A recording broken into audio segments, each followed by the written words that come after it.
Bonjour mes chers élèves.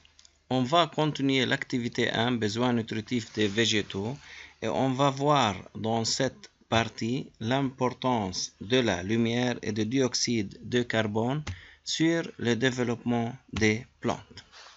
Un élève a décidé d'étudier l'influence de la lumière sur le développement de la plante.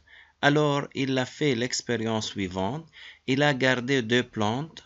Observez bien le tableau qui montre les besoins donnés à chaque plante. Alors, pour la plante A, il donne de l'eau, la lumière, les sels minéraux et le dioxyde de carbone. Pour la plante D, il donne de l'eau, des sels minéraux et de dioxyde de carbone et il l'a privé de la lumière. Alors, à noter que ces deux plantes sont identiques.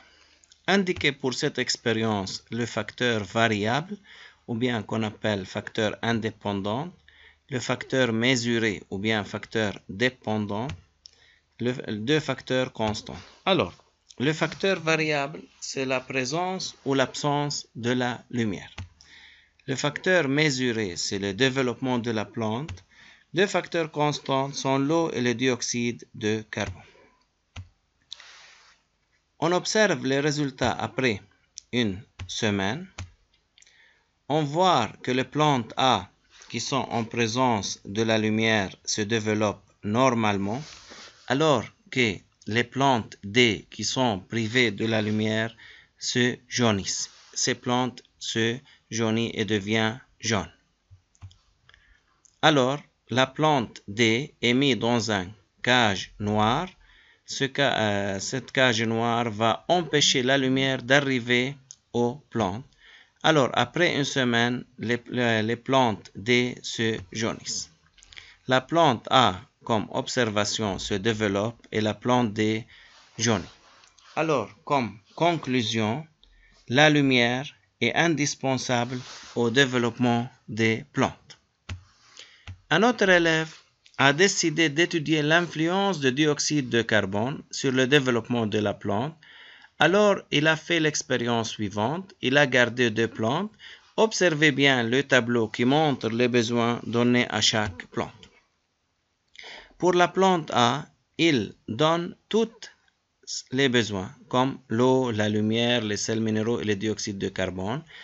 Pour la plante E, il donne de l'eau, la lumière, les sels minéraux, mais il l'a privé de dioxyde de carbone. Ces deux plantes sont identiques, aussi identiques. Alors,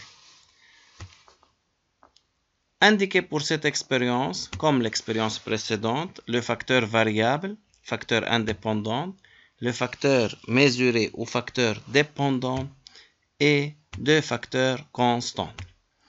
Le facteur variable, c'est la présence ou l'absence de dioxyde de carbone. Le facteur mesuré, c'est le développement de la plante. Et les deux facteurs constants sont l'eau et la lumière. On observe les résultats après une semaine. La plante A bien grandi, se développe normalement, alors que la plante E ne grandit plus, il ne se développe pas, il développe plus lentement que la plante A. À noter que pour priver la plante de dioxyde de carbone, on met une solution de potasse. Cette solution de potasse va absorber le dioxyde de carbone. Alors, la potasse va absorber ou bien va fixer le dioxyde de carbone de l'air, comme vous voyez dans cette figure. Alors, on donne notre observation. La plante A bien grandi et la plante E ne grandit pas bien.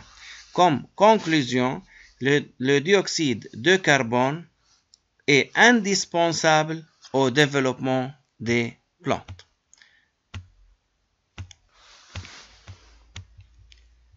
Enfin, les besoins des plantes sont les suivantes, sont la lumière, l'eau, le dioxyde de carbone et les sels minéraux. Pour qu'une plante soit développée normalement, elle a besoin de la lumière, de l'eau, des sels minéraux et des dioxydes de carbone. C'est-à-dire, comme conclusion générale, l'eau, les dioxydes de carbone et la lumière sont indispensables au développement des plantes. Enfin, merci pour votre attention.